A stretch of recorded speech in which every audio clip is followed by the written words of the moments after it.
and welcome to the Archbishop's Corner. This is where we meet each week to talk with Hartford Archbishop Leonard Blair about faith, morals, the life of the church today, and how the gospel makes sense in an ever-changing world. This is where we go to find the answers to our lingering questions about the teachings of the church, living the faith life of a Catholic in contemporary society, and developing a stronger relationship with God. I'm Father John Gatzak, with many questions that you and I will ask Archbishop Blair as he responds to what matters to you in the Archbishop's Corner. God cannot help you unless you allow God to help you. Many of us could be accused of trying to out-God God. We think we know more than God. We think we can do more than God. We actually believe that what we want and how we want it is better than the way God can bring it to us. In fact, we get so busy doing what we do the way we do it, there is no opportunity for God to get into our lives at all. God is so merciful. God will not fight you. If God did, you would get beat up badly. Most of us could use a divine butt whipping. Instead, God sits back and waits to be invited into your life. God will let you do whatever you want to do until you realize that God can do it better. If you want to run the show, God will let you. If you want to pull all the strings, that's up to you. If you want to insist that what you are doing is the way it should be done, even when you are not getting anywhere, go right ahead. God will let you run yourself ragged if you choose to do so.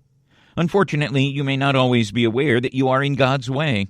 You think you are demonstrating your independence.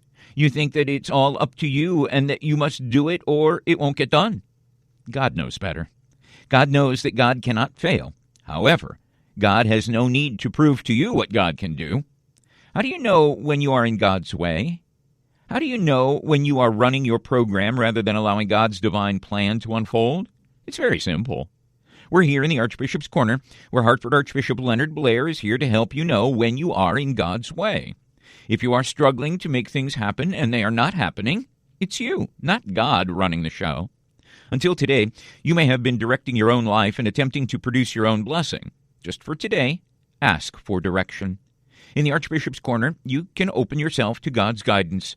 It's where you can give up your attachments to having things your way and open yourself up to God's way.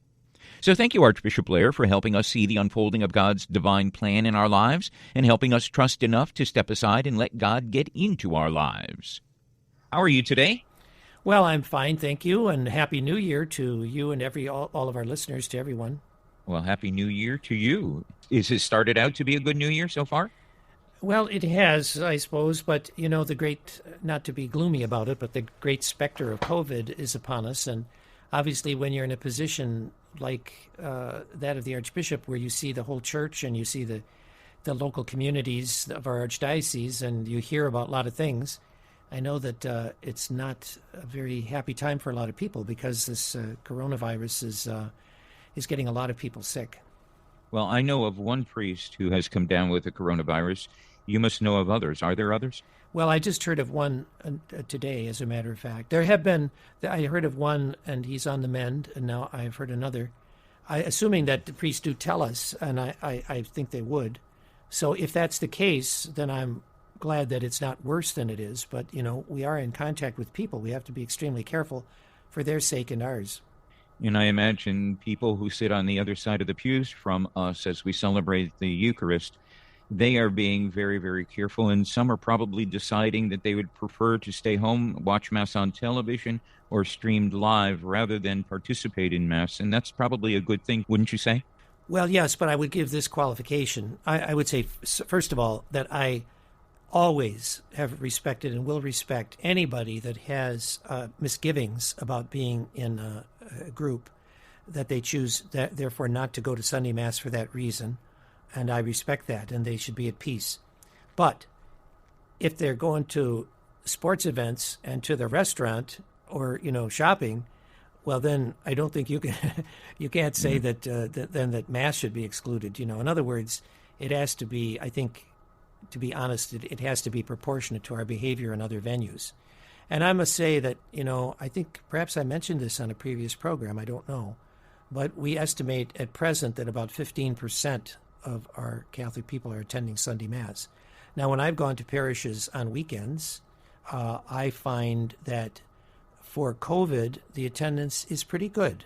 People are spaced out, they're wearing masks, And the church is not at all empty, but I think that varies from parish to parish. I've heard of some parishes where there's hardly anybody there.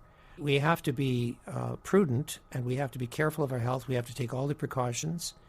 But I think, and now I'm just speaking here personally, that I think after these years, most of us are not prepared to just totally be isolated. I think people feel they just have to get on with life, but they have to do it prudently and with caution. This new strain apparently is easily spread, but for most people, but not all, the symptoms are not as dire as they might have been earlier. But then again, they also say that the Delta variant is still strong. Yes. So all in all, it makes it a very difficult situation. And I try, like all of us do, to be prudent in my what I do and to be careful about myself, about masks and distancing and everything. And that's all that we can do. Let's look at today's celebration, because the church today celebrates the feast of the baptism of the Lord, and this brings to an end the season of Christmas. The church recalls our Lord's second manifestation, or Epiphany, which occurred on the occasion of his baptism in the Jordan. Talk for a minute about why it was necessary for Christ, with no sins, to undergo a rite that brings about the forgiveness of sin. Well, it is, I think, as the scriptures say, to give witness to all righteousness, that Jesus accepts. John the Baptist said, "I'm the one that should be baptized by you, not me baptizing you." But Jesus submits to this in humility as an inauguration of his ministry of preaching the forgiveness of sins. And that's the occasion when, the Holy Spirit descends and the voice of the Father is heard. So it's a very powerful beginning. You have to remember that Jesus, we traditionally think of 30 years of life before he began his ministry, 30 years of hidden life, living a human life as completely ordinary as yours and mine, although I'm sure there are aspects of Jesus' personality and behavior and experiences that were not meant for us to know. They're not as part of the scriptural witness, but that were exceptional in some regard. But nevertheless, that's part of him embracing our humanity. He didn't just take on a body, that he became like a zombie or something. Jesus became fully human in every way that we are, but without sin. We say he's true God and true man. And the true man part involves even a hidden life and all the experiences of life and growth in the world. I think traditionally we say that Jesus was never reported to experience illness, and perhaps we can say that, for those hidden years he didn't either, but that we don't know. But anyway, to get back to your question, this is in God's mysterious way to inaugurate this full humanity of Christ in his ministry of redemption. Let's talk a little bit about what's happening during this upcoming week. Back in 1910, radio pioneer Lee DeForest arranged the world's first radio broadcast to the public in New York City. He succeeded in broadcasting the voice of Enrico Caruso, along with other stars of the Metropolitan Opera, to several receiving locations in the city, where listeners with earphones marveled at wireless music from the air. It was the first broadcast to reach the public and the beginning of a new era in which wireless radio communication became almost universal. Do you think radio stations still have a big impact on society? And Archbishop, you better say yes, since this is your radio station. Oh, okay. Well, of course, obviously they do, but it is now just one of many forms of communication. And I think it raises the larger question that many people are raising about this connectedness that we all have, that can be a great blessing, but it can also be downright debilitating. I've heard people say to me that they've encountered young people who just are glued to their mobile phone, that they can't, they don't seem to be able to communicate any other way, that they're being wired differently. They're in danger of being wired differently. And that is a cause of concern. I remember being in a restaurant where there were parents and obviously one of their children, maybe a young teenager, and the parents are carrying on a conversation and ordering their dinner, and the young person with a very dour look on their face has earphones, big earphones on, and is playing with a cell phone. Totally disconnected from the reality of his family and the meal. Now, maybe that's an extreme case, but I do think everybody who's thoughtful about this is realizing that we have to be, this can be dehumanizing. It can be so isolating that people no longer have a sense of connectedness, of human connectedness, not just wireless. But go back with me in time to when you and I were teenagers. Weren't we walking around with transistor radios up to our ears? And weren't our parents saying the same thing about us? What's the matter with these kids? Don't they pay attention to what we're doing and what we're saying? Well, I suspect you more than me were in such a situation. But, well, no, but I mean that's like the caveman compared to today. I mean, this is today, a whole different. Listening to a radio is one thing, but having it become your whole world, and not only one-way but two-way communication, that's something very different. So, everything, the point that you make is well taken. Yeah, like everything in the world, innovation and things that can help us, they can have a good purpose or a bad purpose. They have good things and bad things. Saturday of this week is National Hat Day, the perfect time to learn the history of hats. Talk for a minute about the historical significance of the mitre that a bishop wears for liturgical celebrations. Not something that you'd wear going shopping to Walmart or anything, but what about this mitre? Well, hats, in history, I would say what we might call a headdress or headgear, have always played an important part in human vesture. And I forget the exact prayer that goes with the conferral of the mitre for a bishop, but it does have to do with the role that the bishop has. The ring we wear, we are told that we are wedding the flock entrusted to us, that the church is our bride. So it's kind of a wedding ring. The crozier, obviously, or pastoral staff, is precisely that it's meant to be the sign of the shepherd, that we are to pasture Christ's flock by carrying that crozier, that pastoral staff. The mitre, though, is more, I think, has to do, as I recall, with the role of authority and with teaching that a bishop has, presiding. And it's too bad, that men in particular don't wear hats very much anymore. Well, I mean, I always do in the winter, a cap or something, but the nice hats that men used to wear long ago. I guess it was President John F. Kennedy who, for the first time, didn't want to wear a hat, and it created a whole new fashion trend that's with us still. But in many traditional cultures around the world, some kind of head covering is still particular. Well, for both men and women, but particularly for men, is still part of their culture. Let's take a look at our gospel now. On this, the feast of the baptism of the Lord, the 9th day of January. Today's reading is from Luke's Gospel, the 3rd chapter. And after the gospel is dramatically presented, we'll talk with you, Archbishop, asking for your thoughts and the impact on our lives. As the people were in expectation, and all men questioned in their hearts concerning John, whether perhaps he were the Christ, John answered them all. I baptize you with water, but he who is mightier than I is coming, the thong of whose sandals I am not worthy to untie. He will baptize you with the Holy Spirit and with fire. Now, when all the people were baptized, and when Jesus also had been baptized and was praying, the heaven was opened, and the Holy Spirit descended upon him in bodily form, as a dove, and a voice came from heaven. Thou art my beloved Son. With thee I am well pleased. Archbishop, talk to us about what this gospel means and suggests to you. Well, I think I probably already have in the discussion we had earlier about the desire of Jesus to be baptized by John. And it's very Trinitarian. I think that's an extremely important element here, the voice of the Father, you are my beloved Son with whom I am well pleased. And the heavens opened and the Holy Spirit descended upon him. So this is we shouldn't take that for granted, that the mystery of the Trinity is something that Jesus came to reveal. For Judaism, this was a very great,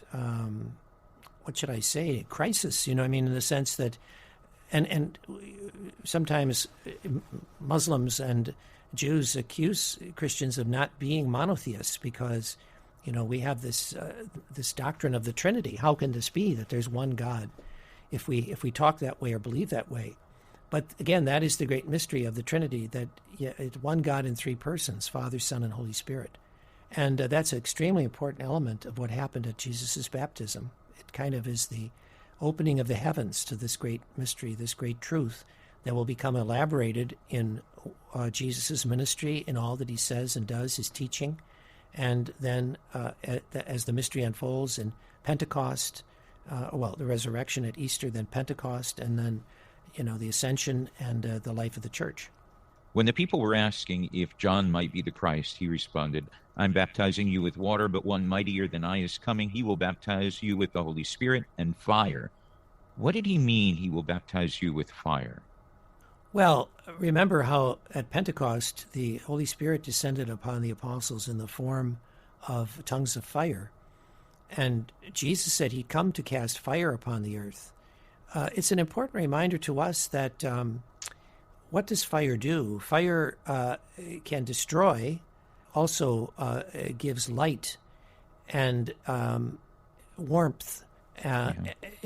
So this image of fire is very important. That remember the burning bush of Moses, that it is a fire of the bush that did not consume the bush.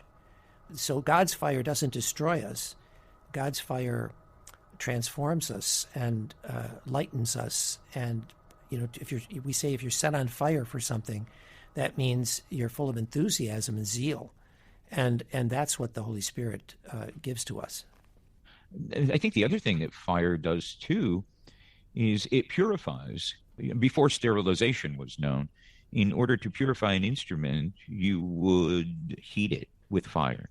Yes, yes, and of course there are allusions to that also in the Bible about the fire purifying. So yes, all of these things come to bear in describing the scene. Our scripture passage says, "The Holy Spirit descended upon him in bodily form like a dove." Is Luke telling us this because this is what actually was seen by the people witnessing the event, or is this symbolic? Well, I don't think we should ever think that the scriptures are just making up things when they narrate something.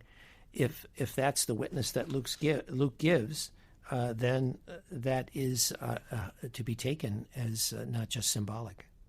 All right, let's look at Chelsea's question. Chelsea is from Berlin.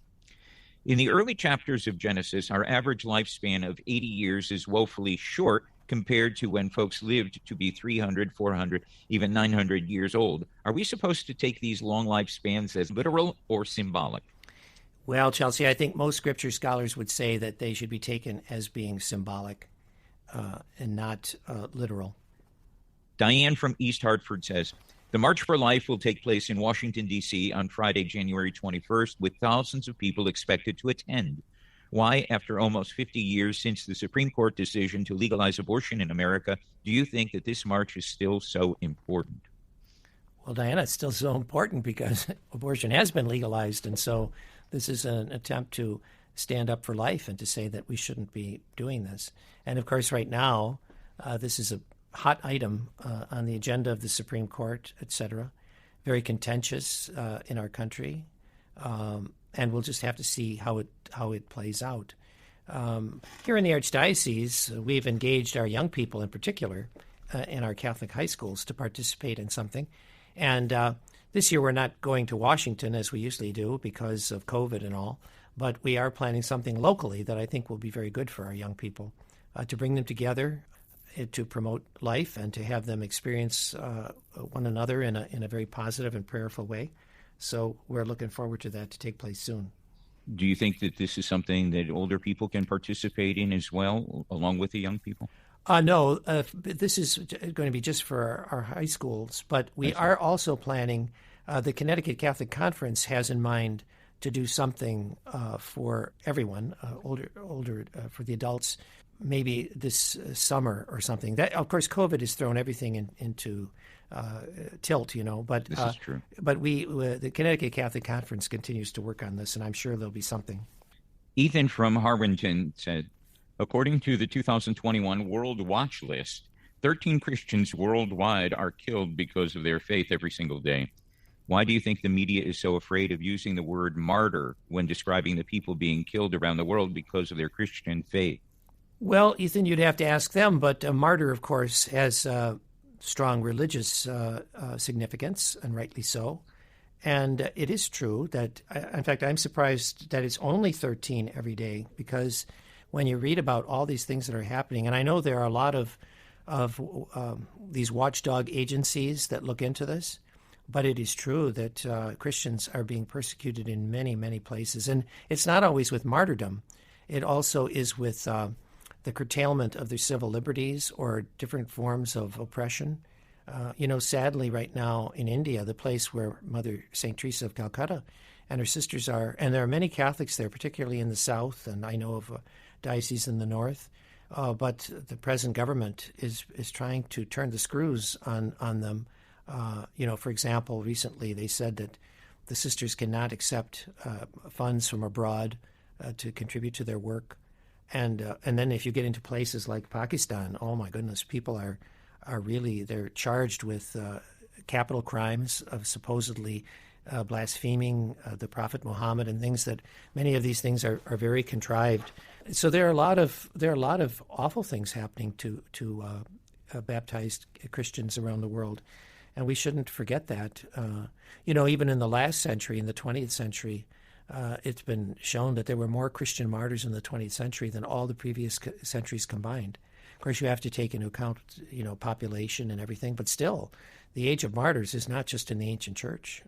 And I dare say that if you're going to be a devout, practicing Catholic in the United States today, you are going to pay a price for that in certain circles. You definitely are. It might not be that you're going to be, put in jail or killed, but there are many ways that society can belittle and push aside or even intimidate people who believe. I wonder how many of our Catholic people are willing to stand up for their faith in conversation. I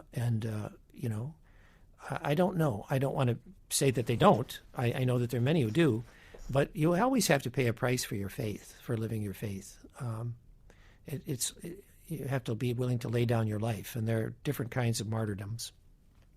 And in this world in which we live, when people get together and talk about the Catholic Church, are you going to just stand there and participate? Or are you going to stick up for the Church, for your faith? Yes, charitably, but yes. And about the moral teaching, I mean, that's going to be much more difficult. It's already very difficult. It's going to get greater.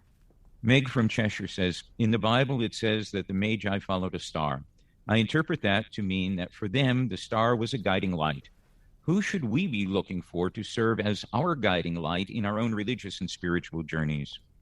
Well, always to Jesus, but there are many beautiful images about the Maristella of Mary, the star of the sea, Mary, the guiding light who leads us to Christ. I think that image of a star is associated particularly with the Blessed Virgin Mary. And so I can't think of a better guiding light in our own religious and spiritual journey than her. James from Seymour says, during his weekly public audience on December 29th, Pope Francis spoke about the contrast between St. Joseph, who acted with courage in the face of hardship and fear, and Herod, who acted with arrogance and violence. The Pope said, the lesson that Joseph leaves us today is this: life always reserves adversities for us. This is true. And in the face of them, we can also feel threatened, afraid, but it is not by bringing out the worst in us, as Herod does, that we can overcome certain moments, but by behaving like Joseph, who reacts to fear with the courage to entrust himself to God's providence. Do you think we should endeavor to be like St. Joseph and respond to our difficulties with courage and trust in God's plan? Well, clearly I do. I can't imagine it could be otherwise. Mm-hmm. I think, yes, the Pope's words there are very wise and insightful. I wrote an article for the Catholic Transcript about St. Joseph. I think he kind of got short shrift in the year dedicated to St. Joseph that Pope Francis proclaimed. The problem was the Pope proclaimed it like 2 days before it was supposed to start. And with COVID, we really, during this last year, have been so distracted. But St. Joseph is our patron of our archdiocese. Our cathedral is named for him. As I say, I wrote that article in the transcript, calling attention to the fact that at Christmas in particular, the figure of Joseph is very important for us for all the reasons that the Pope gives in what he said at that audience. So I pray to St. Joseph every day, and I hope that our listeners will too.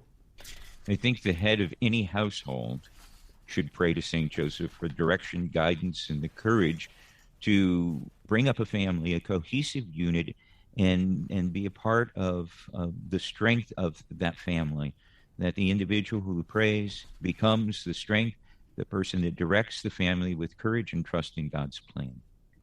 Ray from Guilford says, I have not been to confession in at least 10 years. I want to go, but I have no idea what to say. How am I to remember all my sins and the number of times that I've committed them?